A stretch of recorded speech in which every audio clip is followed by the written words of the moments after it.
Welcome to the Do Hard Things podcast, where we believe your best self is always found on the other side of doing hard things. Today we have a very special VIP guest, someone that has a very extensive background, absolutely crushes it in many areas of his life. Matthew Welsh is here to join us today, an absolute stud and killer, a family man, a businessman, a leader in really many areas. So Matthew, it's a pleasure to have you on here on the podcast of Doing Hard Things. I believe you're someone that represents that you chase the hard things, you embrace the hard things, because you know that on the other side of that is a version of you that's dying to meet you. So dude, give us a quick introduction of who you are and what you're all about. Well, brother, thank you so much for having me. And to be honest with you, I was so excited for today just because I feel like, you know, you and me have the same morals, the same values, and we believe in the same things. You know, like even offline a second ago, we were just talking about how you can have it all, where you can have an incredible business, do incredibly well financially, and your marriage doesn't have to sacrifice. The relationship with your kids doesn't have to sacrifice. And I think it's so cool. And so I love the motto of the show, do hard things, right? Because I believe that the only way for you to get better, like you mentioned, is to do those hard things. But for those of you who don't know, my name is Matthew Welsh.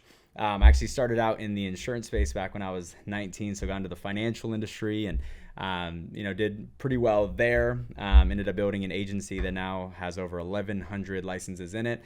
It's my wife's now. She runs that division of our life now, and so she has it going at about 1,100 licenses right now and growing by about 100 every single month.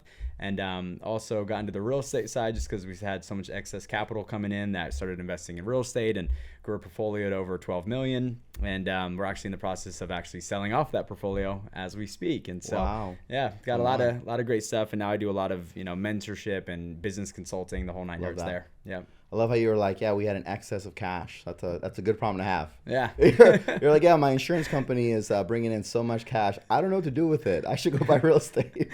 Well, to be honest with you, dude, like I was talking to somebody the other day, and I think one of the things that most people in business and entrepreneurship do is they try to invest too soon, right? Like when you're in the midst of trying to get a business off the ground, the excess capital should be going back into the business. Yep. But then it gets to a point where the business is thriving so much that you have so much excess capital that it's almost ignorant not to invest it. Yeah. And that's kind of what happened. And I grew up in construction just because my dad did construction. And so I kind of knew how much things would cost to remodel and, actually how to do the work myself as well if I needed to. And so that was just an area that I had a higher level of education on, and I didn't have education in everything else. And I didn't have the attention to detail to go trade stocks all day long. I'm not that skillful, Well, it reminds me, there's like, we see all these quotes online that's like, the average millionaire has 7 streams of income, blah, blah, blah. And I think people interpret that as like, oh, I got to start generating 7 streams of income right now. Like I'm making $80,000 a year. I should have 7. I should be doing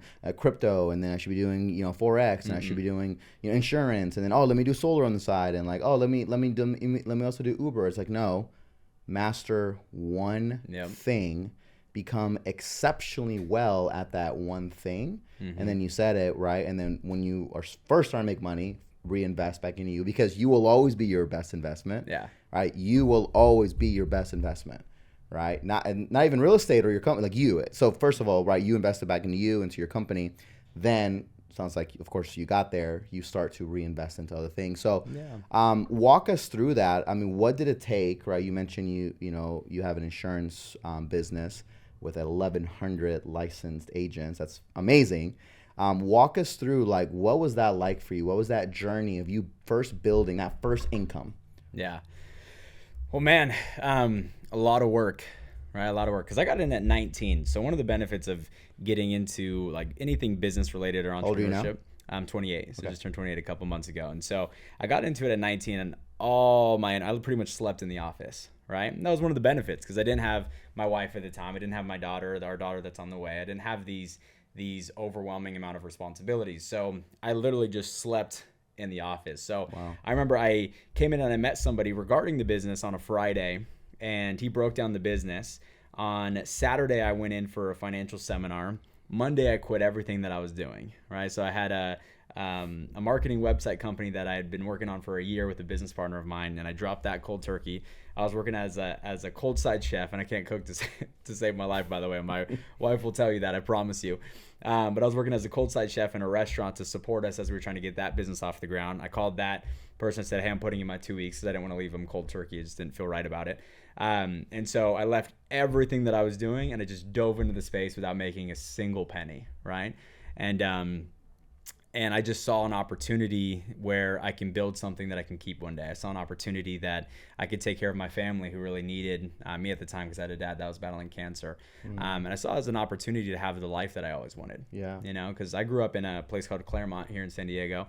And back in high school, I had friends that went to La Jolla. Right. So I would drive down to La Jolla all the time just because I had a lot of friends down there, and I would go to their houses, and I would go see their parents' cars. Yeah. And it was just absurd, just this incredible life. And I always wanted it.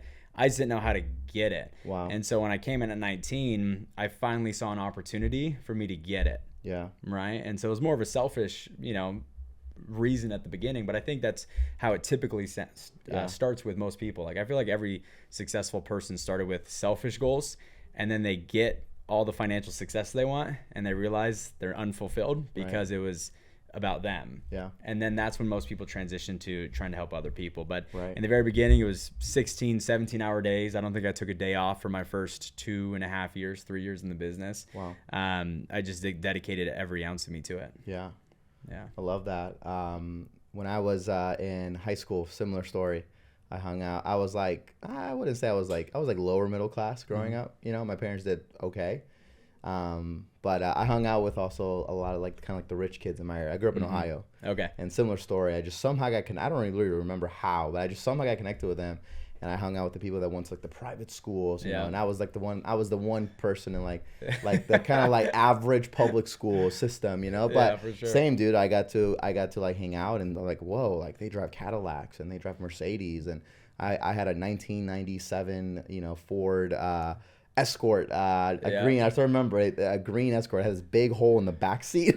Yeah. I still remember what this car looks like, and I would be showing up in that car. They're like in Mercedes and with the Cadillacs. Subwoofer, What's that? With the subwoofer. Yeah, yeah, dude. And but I didn't know it then, but I think that's what planted the idea of there's more out there, right? Sure. And I know I fed into the kind of belief that the only thing that was for me was the 9 to 5, the go work for 40 years. And hey, and I'm not against that if that's what you want to do, but I always knew that it wasn't what I wanted to do. Yeah. And so similar to you, I got exposed to network marketing in my early 20s, and that really opened up my eyes to be like, man, what's possible? Yeah. And it's crazy what happens when you are aware of an opportunity. Right, and you go after it. And I love how our stories are pretty identical in the sense of the first 2-3 years, it was a grind for you. And I think people are quick to quit if they don't see results right away. For sure. So what would you say to those people that are starting out, right? You're someone that has not just built yourself up, but someone that has built a team of a lot of people up as well, which that's a whole different skill set in itself. So what do you say to the new guy that's in your shoes when you were 19 years old?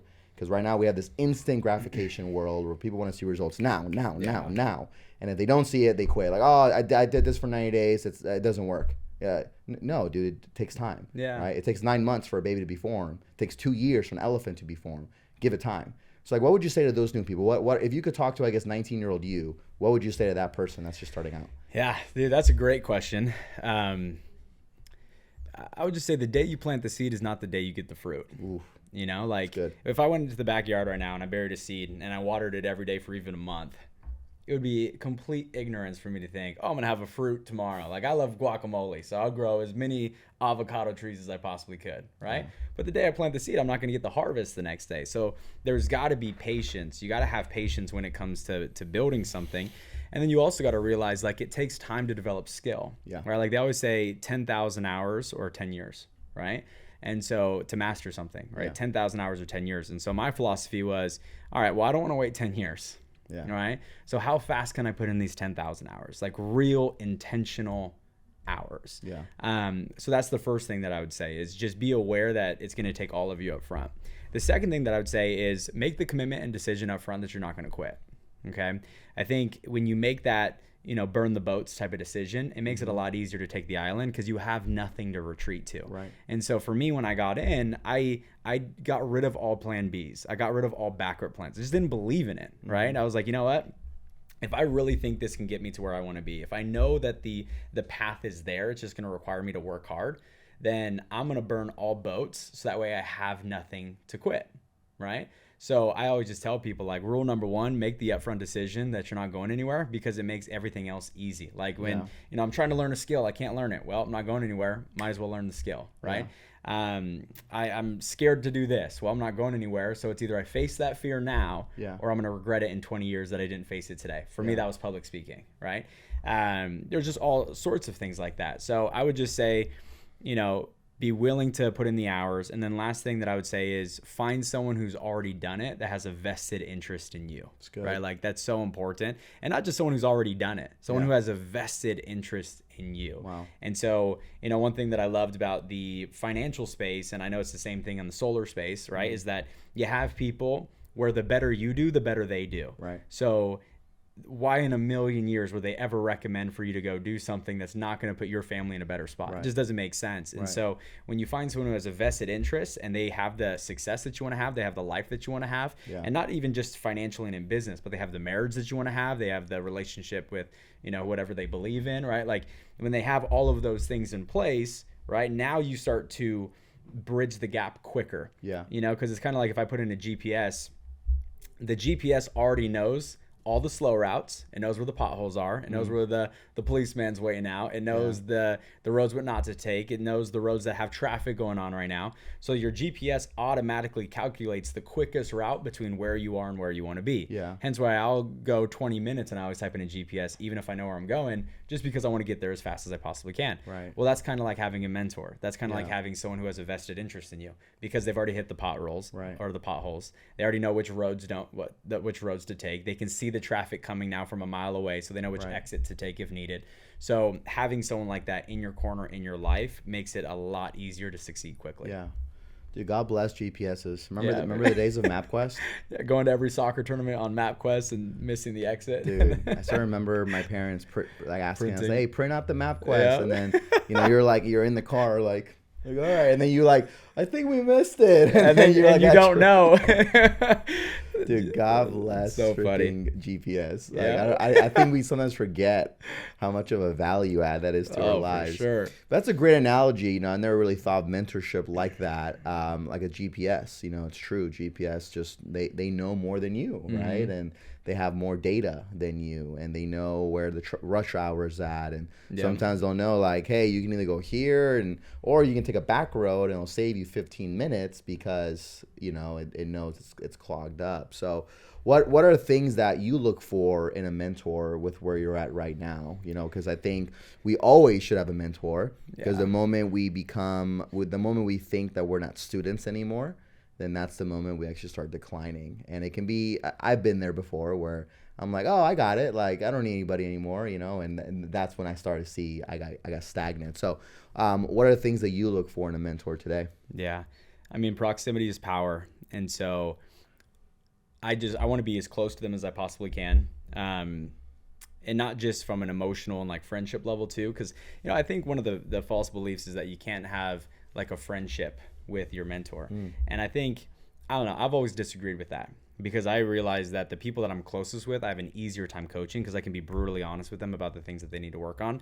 I just never allow them to cross the line of no longer being a mentee if I'm coaching someone, right? Yeah. So in the same thing, I'm looking for a mentor that will let me in, right? So I want them to let me in, and I had to fight to be let into that current circle of where I get mentorship, right? But for me, they got to have exactly what I want, not kind of what I want, exactly what it is that I want. And the reason I say that is because you might have people that are doing better than you, and then you take their advice, but then it brings you to them when you wanted to be somewhere else. Wow. Make sense? Yeah. So for instance, let's say we'll just use income for simplicity. Let's say I make 100, and let's say there's someone that makes $1 million, and let's say there's someone that makes $500,000, right? Well, if I start listening to the person that makes $500,000, it could distract me from the million. It can distract me from the million. Even though it seems like it's on the way, it can be distracting. And so because then what if you get to the 500,000 and then you realize you have to go back to 300 to go to the million versus just going straight to the person who makes $1 million, and now you don't have to backtrack at all, right? Yeah. So for me, they have to have exactly what it is that I want. And I also have different mentors. I have mentors for my faith. I have mentors for, my marriage. I have mentors for business and financial success. I have also mentors that they just are so happy, and I go to them when I'm feeling like I'm struggling with some of my happiness or whatever it might be, right? Yeah. So I have mentors for different areas of my life, but they have to have exactly what I want, not kind of what I want, because I don't want to get distracted and then have to reroute or backtrack. And you said something really good at the end right there, right? It's like having mentors for different areas of your life. Because the truth is, you're probably not going to find someone that's like literally dialed in and like in their faith and their family, the fitness or finance, and if you do, that person probably isn't even marketing themselves that way anyways. People usually, like, if they're really good in their marriages, then that's what they market themselves as, like, hey, or if they're really good in fitness, that's what they market. So Max Sanquist, I had him on my podcast last time. He's my mentor for fitness. You talk about what you want, what they want. Like, this dude has the body of a Greek god. Like, I think I tell him that. I'm not hitting on him. I promise. No, dude, he does, and he's young and healthy and energetic and smart, intelligent, and so cool. I decided, like, dude, I'm gonna pay you to coach me in fitness. And a lot of what I've done recently has been because of him, and he holds me accountable, and it's good that he does. And when I don't want to work out, I'm also not like, oh man, he's gonna know I didn't work out. I want him to be like, yo, are you in the gym? Like, what's up? So it's good. I have like Alex Claude. He's my leadership coach. Okay. Because I'm passionate about leadership, and I want to talk more about that with you. But he's someone that's really helped me understand leadership at a deeper level and understand the value of things like having values in your life, or having a vision statement or belief statement, 3-5 year game plan for your life. And so, there's that. And, me and my wife have marriage type of coaches too.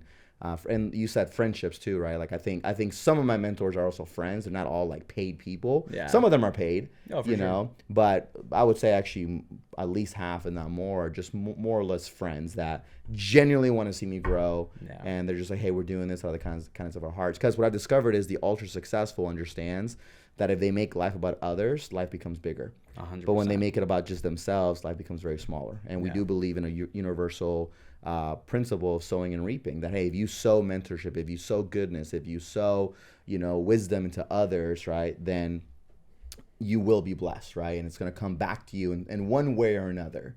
And I think the ultra successful understands that. And so there are some people that's like, yeah, I'm willing to invest in you even if I'm not necessarily charging you for it. So definitely, there's a level of importance in having mentorship in your life, because can people do it alone? Yeah, but it's going to take longer. It's going to take a lot longer, exactly. And I think had I learned that also earlier on, and when I started entrepreneurship when I was 23, then I would have been a lot further at now 32.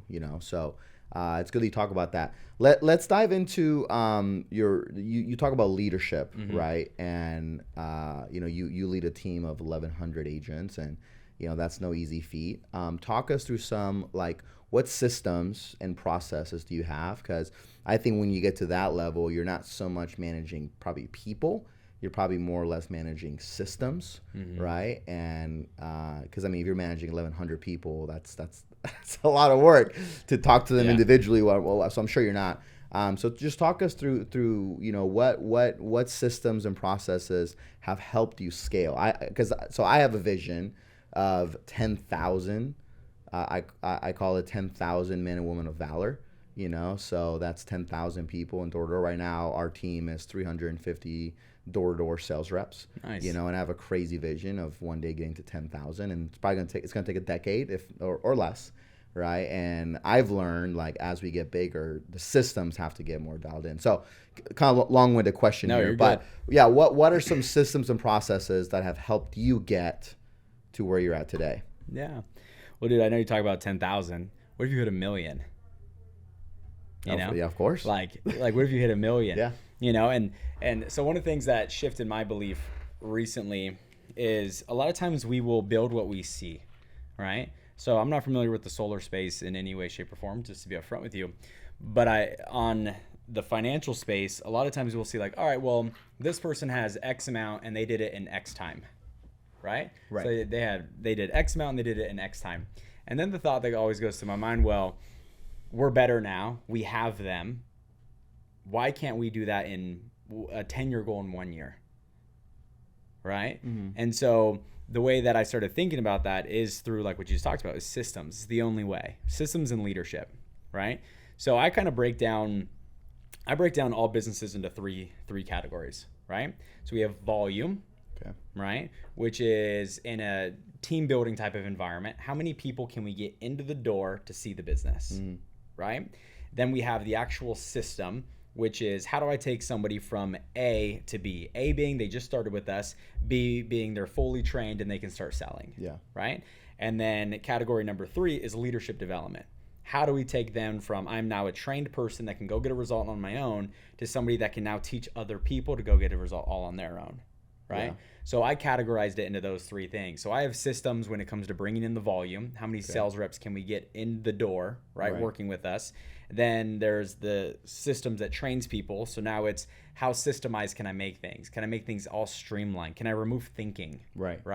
I think one of the biggest things that slows people down is where people have to stop and think, right? So I don't like thinking. It's what we were talking about earlier, like we wear the same things now all the time, right? Because we just try to avoid thinking in all areas of our life, right? It's wasted energy. And so can we remove thinking and can we make things so streamlined and so step by step that a caveman can do it, right? And so getting them from point A to point B and being fully trained. And then there's the leadership development aspect, right? And that is how you scale. You don't scale with even the volume. You don't scale with even the systems, even though that's so important, right? Those things, you can't scale without those things. Don't get me wrong. But the real scaling of a business and or a team or of an agency, whatever it is going to come from the leadership. Yeah. Because I can't lead 100 on my own, but I can lead 10 who lead 10. Right? I can't lead 1,000 on my own, but I can lead 10 who lead 10 who lead 10. Right? And so that's always been the thought process is how many people can I equip for leadership and how many people can I train to become as good, if not better than me? Yeah. So that's how we've scaled to that level. So yes, having things systemized. Yes, having everything scripted. Yes, making things as streamlined as humanly possible. Yes, having a system for the volume to get good quality people in the door. But the biggest thing is having the leadership intact because the leadership is what's going to attract everything else. Yeah. If you have poor leadership, it doesn't matter how good of quality people you bring into the door, you won't keep them. You won't keep them. Yeah. Because like let's say you lack integrity and then you recruit somebody into your business that is a fully integrity driven person. Yeah. You're not going to keep them because the morals don't align. Yeah. And so a big part of it as well is having someone in those leadership roles that you can't get mad at them for what they're passionate about because they're such a good person. So even the bad person is like, I can't get mad at this person. And the good person's like, I can't get mad at this person. Yeah. Right. And then having them skillful enough that everyone wants to get the results that they're getting. Yeah. So I think it's more the leadership aspect of things to scale to that size. It reminds me of it sounds like you've read the 5 levels of leadership and it sounds like a pinnacle leader, right? Pinnacle leader makes a lot of level 4 leaders. And those are some really hard people to find and develop, right? It takes time. But I love it because I love how you said the third one is the most important. And it reminds me, there's a verse in the Bible that says, without the vision, the people perish. Yeah. And I think it's important that people always have a vision of what's next. And that's why leadership development is so important. Because you want to give, if someone's at level 3, they need to know what's the vision of how to get to level 4. If someone's at level 8, how to get to level 9, or level 1, how to get to level 10. And you only do that, like you said, by 10, leading 10, leading 10. And I've discovered one person can't effectively lead / manage more than like 6 to 12 is 100%. Like the kind of honey hole right there. I agree. 12 is even a little pushing it a little bit, but I think 12 is manageable. And so I think it's important, going to the systems that no matter what industry people are in, that asking themselves like, okay, like who are my 12? Because I recognize that my time is best spent with these 12 and then, or 6 to 12. And then those 6 to 12 who are there 6 to 12, right?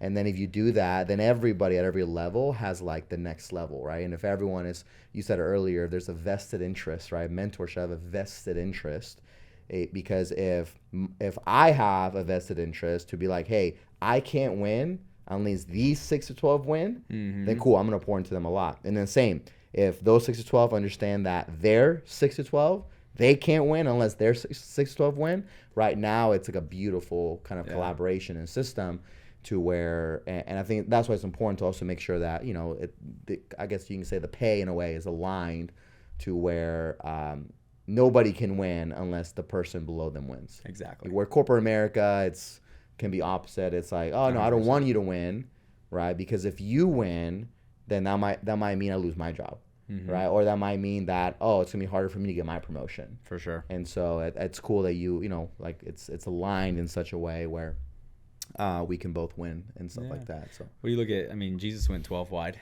Yeah. Right. Went 12 wide and 12 disciples, and now look at the hierarchy. Yeah. And the agency and the business that billions upon you know what billions. I'm saying? And so I agree with you. And I think there was a reason. If, you know, the greatest man who ever walked the earth had 12, there's probably a reason behind that number too, on what our capacity gives us the ability to lead and handle at a time. And what's cool is, even digging deeper into that, within his 12, he had a core of 3. All right. Peter, John, James was like his inner circle.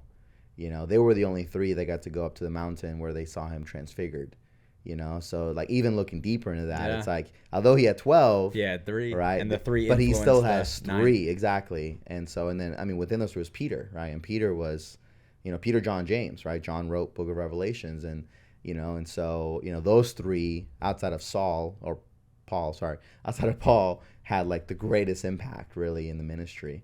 And so it's cool because, it's, you know, there's levels, and there's a sign there, because could Jesus have done it by himself? Yeah, he's God. He can do anything by himself, you know? But yet he still chose to model, like, hey, no, this is how you build something. Yep. This is how you build something that is sustainable, because I think that the leader's goal should always be, how can I build something sustainable? You know, you and I were part of an organization years ago that unfortunately wasn't sustainable. Yeah. You know, we won't get into the name. We were talking about it out there, but it wasn't sustainable, right? Eventually it fell apart. Why? Because the YPR, because it wasn't built on a solid foundation of, like you said, like integrity and development. It was a lot of hype and a lot of just, we were chasing the wrong thing. Yeah. Right? Yeah. We were chasing the wrong thing 100%. Where if you focus on leadership development, on becoming a better version of yourselves, you know, like we have 7 values in my organization, and those 7 values are very important, and it gives us a guiding compass of, hey, this is who we want to become, this is also who we want to attract into our business, and it also makes decision making a lot easier, because then you, like you said earlier, you're not thinking. Right? You're like, okay, wait, should we promote this person? Hold on, is he in alignment with our values? Exactly. Yep, cool, let's promote him. Oh, he's not. Actually, nope, he doesn't meet these 3 values. It makes the decision for us, and it makes the conversation easier. If we have to demote somebody or let somebody go, it's like not this personal thing. It's like, no, dude, listen, these are our values. We talk about these. You're not in alignment with 3 of them. We try to work with you. You didn't want to shift, so we got to part ways. Yeah.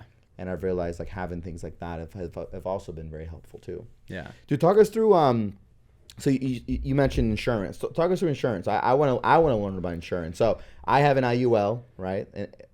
Index Universal Life Insurance. Did I get it right? Yeah. Okay, cool. Right. Obviously, there's a lot of benefits there. There's a financial component. Dude, just talk us through that. Like, I guess if I was just somebody that was like, hey, I want to buy what you're selling, like, what's the pitch? I guess get it, because if you die, I'm just kidding. No, absolutely not. But talk us through that. I'm curious. Like, you know, what's the benefit? What are the tax benefits? What's just absolutely. Well, I think one thing that I always like to mention to people is that I think a lot of times you see in the insurance industry where people be like, this is the end all be all, you can't have anything else, right? Like, and I think everything is an opportunity for you to supplement, right? Obviously, there are things that do better than others, and, you know, an IUL is actually one of those things if it's done right, though, right? Because there's different agents. There's agents in the industry that line their pockets, and then there's agents in the industry that do things right for their clients, right? And there's a huge difference between the two. And one of the things that I always like to teach, you know, the agents that I've worked with over the years is, if you do the right thing, it will always come back. Right. Right. Like, think about it. If I help you as a client today, let's say I double my commission, but then you get your 12-month statement and it doesn't have as, you know, good cash value, which we'll talk about in a second, in 12 months. Well, is that going to make you want to refer me people? Mm. No. Versus I set you up with something today, and in 12 months we do your annual review, and you're like, man, this is incredible. Guess what you're going to do? You're going to go spread the word of what I just did for you. So I think if you just take care of people, right, it always comes back. But basically what an IUL is, it's an opportunity for you to put your money into an insurance-based product, right? Look at insurance kind of like a wrapper. And the bigger the wrapper is, the more money you can put in and grow tax-free. And the smaller the wrapper, the less money you can stuff into it and grow tax-free. IULs are typically tied to the market. So the money's not actually in the market, it's just mirroring it, which means because your money's not actually invested in the market, there's no chance of loss. So there's opportunities for you to do 8, 10, 12, even 20+% rates of return, but be guaranteed not to lose on the downside because of the fact that your money's not actually invested in the market. So you're not participating in those losses. So what's basically happening is you're basically loaning the insurance company money. They're transferring the risk onto themselves so that way you and your family do not have to participate in that risk. They take everyone's money as a whole. They go make stupid rates of return on it, and then they give you 12% because your accounts died to the S&P and the S&P did 12% that year. You with me on that? Yeah. And then because it's within the tax code of life insurance, it's 100% tax-free, right? So it grows tax deferred, but when you go to actually touch it, it's tax-free, so you don't have to pay taxes on that money. And then what's also cool is you've probably been hearing a lot of like family banks. Things like that is what people have been talking about, where you could become your own family bank. There's a book called What Would the Rockefellers Do? And basically the Rockefellers leverage life insurance, and it's one of the ways that they've been able to remain billionaires for 7 generations because they've passed on all their wealth 100% tax-free generation to generation, leveraging life insurance. So the book's called What Would the Rockefellers Do? And so every single time they need money, what they do is they take a loan from it. So instead of going to the bank and taking a loan, they become their own bank, right? And they go to their policy, they take a loan to themselves, where now you're earning interest on the same dollar in 2 places. So let me give you an example. Let's say I have $100,000 of cash value in my account. They look at that cash value as collateral. So they will loan me up to what I have in cash value because they know if something happens to me, they'll just keep that money. So let's say I have $100,000 of cash value and I take a loan for $50,000. So now I'll take a loan for that $50,000. I can take that $50,000, put it on a down payment on a home. I can invest it into another business. I could buy a car or whatever it is. And then I can pay myself back. If I pay myself back, it's as if I never took the money out. So that $50,000 that I loaned myself never actually came out of the policy. That $50,000 is still earning interest in the account. And so as long as I pay myself back, it's as if I never took the money out at all. Now I earn interest on the same dollar in 2 different places at once. Right? Because I could take that 50, flip a property, pay myself back. Right? Now I just made X amount of return here, while also the money never came out of the account because it was a loan, not a withdrawal. I see. See where I'm going with that? What happens if you don't pay it back? If you don't pay it back, basically what happens at that point is it's as if you took it out. Gotcha. Yeah. So then you just lose the returns that you lose the return that you would have made on the $50,000, which is probably still better than like taking I don't know, an interest or like a loan from a bank, right? I don't know what they would charge you nowadays. I'm assuming it's not. Oh yeah, exactly. I mean, right now I know borrowing is very expensive. Yeah, for sure. Like I'll give you an example.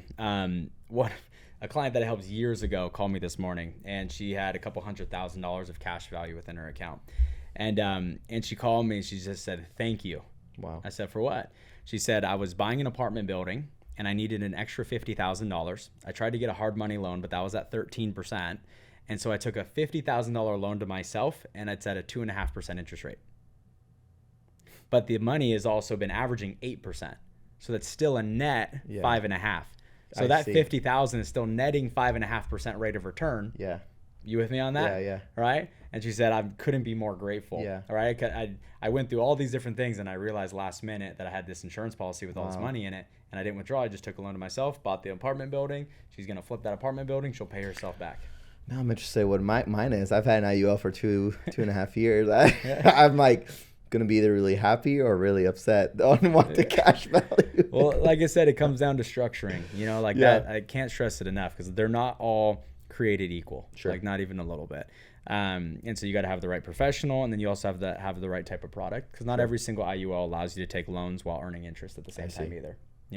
So it kind of varies, but if you have the right professional, like I haven't sat down with a client in years. Yeah. There's agents that do that now, but it's just making sure that the right people are there to help you with right. it. because it's a great way for you to line your pockets if you don't operate with integrity. Should people want to learn more about that, or they want to maybe get an IUL? I know you say you don't, you now focus on the team aspect and the building and the training, all that. But what's the best way though that they can reach out to you? I don't know if there's absolutely. Yeah. If you go to Matthew Welsh on Instagram, WELSH, just Matthew Welsh, and you can DM me and I can get you set up with somebody that'll take care of you. There you go, Matthew Welsh, Instagram. Yeah. Come on. He also drops very fire content, so I appreciate it. Stay tuned for that. Dude, that's awesome, man. I mean, so are there other things outside of IULs for insurance, or is that? Oh, for sure. Yeah, there's a lot of different things. There's like term life insurance, but not the old kind, right? So in 2016, they came out with something called living benefits. And anybody that got a term policy before 2016 has an old type of insurance. Mm-hmm. Most of the time when people hear life insurance, they think of death, right? If you die, your family gets a large check. The reason I like living benefits, or the new kind, is because it has something called living benefits, meaning if you have any type of critical, chronic, or terminal disease, depending on the severity of that illness, you can access up to 90% of the death benefit while you're alive to support your family. Nice. Right? So like, let's say I have $1 million policy, and let's say I'm paying $40 a month for it. All right? Or I have $1 million policy, I pay $43 a month for it. If I were to get diagnosed with an illness, depending on that severity, I'm getting 25 to 90% of that money. And it's going to support me and help me, right? Yeah. Because most people have medical insurance, but what takes care of your living expenses? That's where the living benefits comes in. I see. Right? And the reason I value it so much is just because I had a dad that battled cancer for 14 years. Wow. And he had life insurance, but he didn't have living benefits. And so when he passed, my mom got taken care of, which is pretty cool, and especially being in the industry for about 6 years at the time, and then having a dad that believed in it enough to take care of his own family. It was a really cool thing to see. Wow. But once again, he had an old policy, so he didn't have all the living benefits to support us through all those hard times as he was battling cancer, because there was a lot of difficult times when losing his income, and he was self-employed, and then my mom was self-employed, and her having to take off work to go drive him to and from doctor's appointments. So the income just started disappearing, and bills started stacking up, debt started stacking up, and we just ended up in a very hard time, And so if you have somebody, or if you would have had something like that, which you couldn't even have had it back then, but if you would have had something like that in today's time, it would have made things a lot easier for our family, Would you say that that's a big reason for your why? Yeah, kind of your dad, which, sorry for your loss, by the way. I appreciate it. But that's what drives you, is ensuring that people don't find themselves maybe in the same situation that your parents found themselves in. Yeah, 100%. I've just got literally the chills through my body. I also look at it as a way to honor my dad. Like my dad was always the greatest man I ever met. Never heard him use a curse word. Never heard him raise his voice. Never heard him talk ill of another human being. One of the most integrity-driven people I ever meet. His contracting business, which was just him and us boys whenever he needed us. Growing up was Brian Integrity Services, just because he just believes in doing the right thing. Great man of faith. Like I remember there was a moment where the church was literally supporting us. Wow. Right? Church was taking care of us, feeding our family. We were on food stamps. We were in a very bad spot. And I remember sitting in the pew with my dad, and the offering came around. And my dad opened his wallet, and that $25 that was there came from the church. And he pulled out the only $25 in his wallet, and he put it in the offering, right? And I realized at the lowest moment, he still served. Wow. At his lowest moment, and that was with literally a IV bag hooked up to him in the church, bald, with a beanie on, right? Like pulled it out and put it in the tray, And so I realized that in that moment, it doesn't matter if you're at your lowest moment, there's always an opportunity to serve. Right. So that was just the man he was. So he inspired me, and I try to tell his story and honor him as much as I possibly can. And he inspired me to be the dad that I am, and it means something to me, Yeah, powerful story. Really is, because if you can learn to give at your lowest point, I don't think you'll ever lack happiness and joy. Yeah. Because then when you do have, if you can find ways to be happy and still pour yourself when you got nothing, then when you do have everything, you won't. Too often we align our sense of worth and value to the things that we have.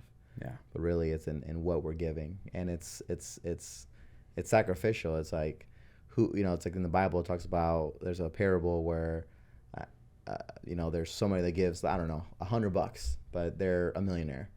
But then there's a woman who gives a penny, but that's all she has is a penny. And Jesus is like, who gave more? Like, who gave more? The woman that gave a penny, or the guy that gave, let's just say $10,000. Exactly. But he's a millionaire. It's like, well, the woman that gave a penny, because that's all she had.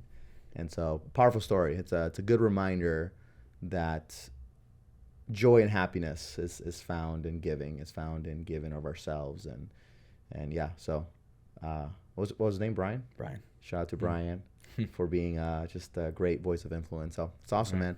Dude, talk us through your family. I know you mentioned you love being a dad. You have 2 girls? I got one daughter who's 2, and then one that's going to be here in November. Come on, that's what it is. Okay, cool. Dude, that's awesome. So talk us through that, man. What's that like for you? Oh, man, there's nothing greater. You and me were talking about offline. Like, one of the things that we're big on is making sure that we dominate in all areas of our life. Right? Like, I think people, my wife grew up in La Jolla. Okay. Right. And one of the things which is wealthy. So she went to the wealthy schools while you were in Claremont. Yeah, exactly. Right.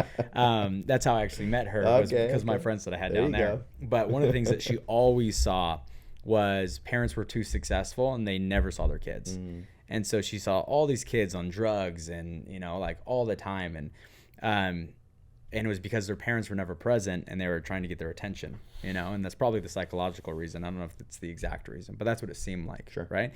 And then she grew up with a mom who battled with alcoholism, was in and out of jail because of it. Her dad also battled cancer, and was in the hospital a lot. And so for her, having a family was everything, because she never really felt like she had one. Right. The Christmas is everything. So number one is I want to do everything to give her the family that she always wanted to have. Yeah. And she always tells me that she's healing her inner child, by being the mom that she is today. Wow. And she's an incredible mom. And so, we're just really big on making sure that we build an incredible life, not just an incredible financial situation.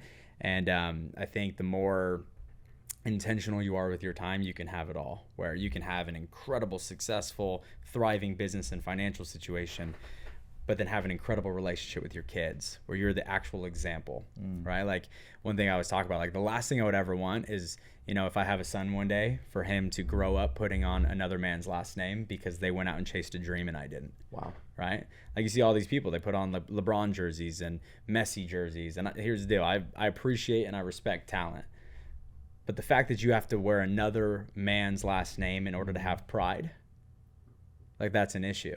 Right. I tell people that our sons, our daughters, that we should be their superhero. Exactly. That when they're asked the question, who's your hero? Sorry, not superhero, hero. When they ask who's their hero, that they say, oh, my dad is my hero. For sure. And that when they say, like, hey, who's the most, like, passionate or dialed in or even athletic person, they're like, oh, my dad is. Oh, yeah. Because there's power in that. So something I started doing a few months ago with my son is every Saturday we're going to run. He's 5. We do a 1.5 run, and we do push-ups along the way. We do some pull-ups. I try to push him a little bit, to where he's like, oh, this hurts. Like, I want to stop. I'm like, no, come on, just a little bit longer, because I want to instill those things in him. Yeah. Right. And I want him to see me. Like, am I the most athletic person in the world? No. But in his world, I am right now, and I want him to always view me in that limelight. Like, dude, my dad's like Superman, Yeah, he's an ox, Yeah, I couldn't agree more. And another thing too is, like, I'm very intentional. I think one of the things that business equipped me for is how to be a parent, right? Because to be successful in leadership, it's the same thing, right? What do you do in leadership? You empower people, you equip them, you want to help them become confident. And I think the number one thing that you can give your children is confidence, right? And so for me, when it comes to my daughter, I'm always trying to figure out ways, how do I build confidence into her, right? So how do I build confidence into her? And then how do I be the man that because obviously she's going to grow up and she's going to look at me, and then she's going to go marry someone just like me. Exactly. Right. And so for me, it's like, I want to be such a high standard that she has that high standard, right? Like, whether it's for her, I'll open her door. Whether it's for her mom, my wife, I'll open that door. Every single morning when she wakes up, my wife will dress her, and the first person she wants to show is me. So she comes up, she goes, "Daddy," and I go, "You look so beautiful," and I just want to give her the greatest reaction in the world. So if another man doesn't react to her beauty that way every single time they see her, that she's like, this isn't the man for me, right? Yeah. So that's another thing, like equipping that confidence into her, but then also setting a standard of what a man should be, because I know she's going to grow up one day and go look for a man just like me. Yeah. And either when I'm walking her down that aisle, I'm either going to regret the man that I was, Yeah. or I'm going to be like, I did a good job. Dude, this reminds me of a story a buddy of mine shared with me about his daughter. So he has a daughter, I think she's like 6 or 7. But I guess he was telling a story about how her daughter was at a playground or something, and like the kids were just being mean, and they were calling her ugly, you know. And, you know, to a 6, 7-year-old, like that would crush them, right? Like no one wants to be called ugly. And, you know, she comes and tells the mom, like, oh yeah, these kids are calling me ugly. And then, you know, she like the mom asked her like, well, what how are you feeling about that? And then she like stops and she's like, well, they're lying, Mom. And then they're like, what do you mean? They're like, well, they're lying because Daddy calls me beautiful all the time, so I know I'm beautiful. And it's like it was something like that, but it was like the power of words, right? Yeah. And the power of a father, the voice of a father, that although all these voices were calling her ugly, she chose to be like, no, the voice of my father is more powerful than the voice of these kids. And she was like, no, you guys are lying. Like, you guys are tripping pretty much, you know? Like, Yep. She's like, what do you mean? My dad calls me beautiful, so I know I'm beautiful. Yeah, and I you're just the think, ugly one. I'm just yeah, kidding. pretty much. Exactly, there you are. And I just thought that was a beautiful story about the importance of how it's important for us to speak life, right? Mm-hmm. The Bible talks about, you know, life and death's in the power of our tongue. And yeah, that, like, kids urge for us to call them beautiful, handsome, strong, confident, bold, like, you can do this, you know? And so it's great. You know, me and my wife, we started following this girl, mom. She posts really good parenting content.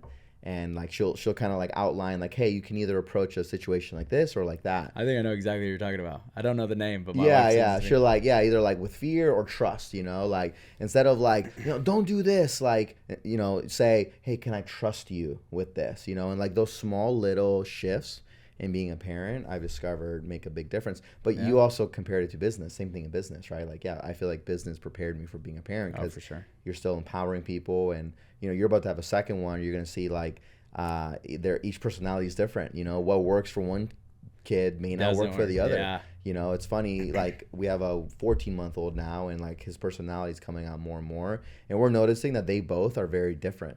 You know, our 5-year-old is very like active and wants to run all the time and like can't sit still. Like, dude, we can take him to the playground for 6 hours straight. He will still want to go. For sure. Yeah, like that's how he is. Where the 14-month-old, we're noticing he's kind of more chill and lax and kind of just goes with the flow. And you know, but when our oldest was his age, he was already like just running around everywhere, jumping. You know, and he's still that way today. So, yeah. Anyway, so going back to business, when you lead multiple people, you have to learn to lead different personality types. For sure. And some are really go-getters, some are a little slower, some are methodical, some are visionary, some are analytical, and some hate to be led. Yeah, some hate to be led. Yeah. Some hate to be led. Yeah. Yeah. 100. I was mentoring this woman the other day, or before I mentor somebody, I just get to know them, right? And so I asked her, I said, so tell me about your family. She was like, oh, I got my son and then I got my daughter. And I was like, so tell me what do you love most about them, right? Like, tell me about them. And she was talking about how she has to parent each one of them differently. And I told her, I said, you're ready for leadership. And she said, well, what are you talking about? She's like, I don't know anything about this or that or the third. Like, I've never worked with this. I don't know the products. I don't know any of this, right? And I said, yeah, but leadership is about identifying who you're working with and understand how they need to be led. Yeah. And you've already learned to do that with your own children. Yeah. Or most people don't. Most people parent their children the exact same way because of the lack of awareness. Wow. Right? I said, you have an awareness that your daughter needs to be, punished in a sense differently than the son, and they also need to be encouraged differently than the son. And you've realized that already. So that awareness means that awareness is in you of human nature and how different people operate. Right. That right there, you transition that into leadership. It's the exact same way. Yeah. Right? Because I have people that hate to be led. So then guess what? I have to lead them completely different because they don't like to be told what to do. Yep. Right? And I don't think any leader likes to be told what to do. I think they like to feel encouraged that they were a part of the decision-making process. Mm-hmm. Right? And then you have people that want to be told exactly what to do, right? Where they only take action steps if you give them step 1, 2, 3, and 4, and then you have to follow up. Did you get 4? Yeah, I got it done, right? So understanding that every person's a little bit different. Every person needs to go at their own pace, but then learning how to move each one of them individually is everything in leadership. So I told her, I was like, you got it down. Yeah. Now you just got to apply it here. Yeah. Leadership is messy. I always say that because you're dealing with people. You're dealing with different personality types. And what works with some may not work with others. You're right. The people that are very go-getters, motivators, if you try to tell them what to do, they take it as micromanaging. Yeah, and they'll go in the opposite direction. Yeah, but then the people that maybe aren't as much, they need to be told. Like I tell my guys all the time, like, hey, you have to remember, because sometimes we operate through our own paradigm, and we're like, well, I'm a go-getter, I'm a self-starter, I take initiative, so everybody else should too. And we're like, no, but we have to remember that most of the guys that we bring into our team have what I call like a W-2 mindset, right? Like they, like most of us went to public school for 12 years. So we were told when to be there, what to think, you have to raise your hand to be spoken to, all that stuff. So we're conditioned in such a way to where we're told what to do, when to do it, how to do it. And when we get new guys in, some of my guys will be like, oh yeah, this guy just doesn't work.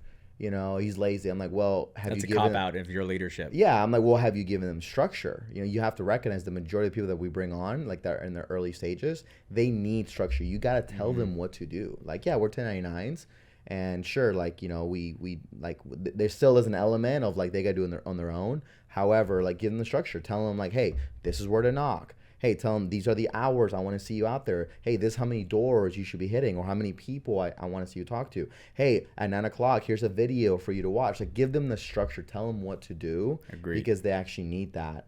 And I think too often, and some of my guys forget that, because in our own minds, we're like, well, I do it, so you should too. And it's like, no, you have to remember, they don't think like you yet, but they will. Yeah. Right? And parenting, same thing, right? Our kids right now can't think for themselves yet, but one day they will. They'll be able to make their own decisions. And our goal is that when they get there, that they make great decisions and all that. So it's awesome to see just the similarities between the two. So, well, Matthew, dude, this has been great, man. As we close up, just I don't know if you have any closing remarks, any closing thoughts you want to share. I know we talked about business, leadership, insurance, family. Your dad was an inspiration on here, so kind of a wide range of many awesome things. But I just want to give you the opportunity, if you have any kind of closing thoughts, words of encouragement, words of wisdom for us. Yeah, absolutely. Well, hey, thank you for having me, my man. This has been incredible. And one thing that I'll tell you is, like, there's people that you speak to on the phone, there's people that you see on Instagram, and then they always say the worst thing you can do is meet your hero, unfortunately. And so if you are listening to this and you've been following the general over here, I just want you guys to know that he's even better in person than on camera. I promise you that. He's a good dude. He's swoller too, just so you know. Like, he's swoller too. I didn't pay him $100 to say that. I just under the table. No, just kidding. No, yeah. But I'll just tell you, like, whatever it is that you're going through, or whatever it is that you're trying to accomplish, whether it's a dream, a goal, an ambition, whatever it is, just stay the course. Just stay the course, because every single time you get distracted, every single time you listen to someone who's not where you want to be, every single time you pull over because you have something going on in your life, you're just pushing back the estimated time of arrival. And we talked about that a little bit earlier with the GPS, right? So every single time you stop to take a break, every single time you stop because you get a pop tire and adversity pops up, every single time you pull over, you're pushing back your estimated time of arrival. And I would just encourage you to stay focused. Stay focused on what it is that you're trying to do, whether it's better your marriage, whether it's better your family life, whether it's become stronger in your faith or your fitness or business financially. Just stay focused, and just realize that focus and succeeding at something is not the process of prioritizing one thing over something else. It's the process of eliminating distractions, right? So if you want to become a better dad, it's not prioritizing that over everything else. It's the process of eliminating everything that's keeping you from being a good dad, right? If you want to succeed financially, it's not the process of choosing that over everything else in your life. It's the process of eliminating everything that's keeping you from making those good financial decisions or business decisions. So I would just encourage you to eliminate all distractions that you have going on in your life and just get laser focused on what you want, right? For me, it's business and family. Those are my two focuses. And I always tell people are like, well, what about health? What about your faith? Those are foundational. I can't succeed in business and I can't succeed in my family without my faith and my fitness. So those are not even focuses. Those are standards and those are foundations. So that way I can have two focuses, which is growing my businesses and making an impact there, and growing my family and making an impact there. Wow. And so I would just encourage you to eliminate the distractions, get dialed in, not 7 streams of income, focus on one, and then you can take everything else and overflow it into the things that you want to do. Come on. That's awesome. That's a phenomenal words of wisdom. And guys, as always, if you want to get in contact with Matthew Welsh, if you want to learn more about insurance and what he's doing and how he's helping many people really win at life, hit him up as well. We didn't even talk about real estate, but Matthew's also a subject matter expert when it comes to real estate. He currently manages $12 million in real estate here in California, in San Diego. And so, Matthew, pleasure to have you on here. It was awesome. Loved you sharing the message on what doing hard things means to you.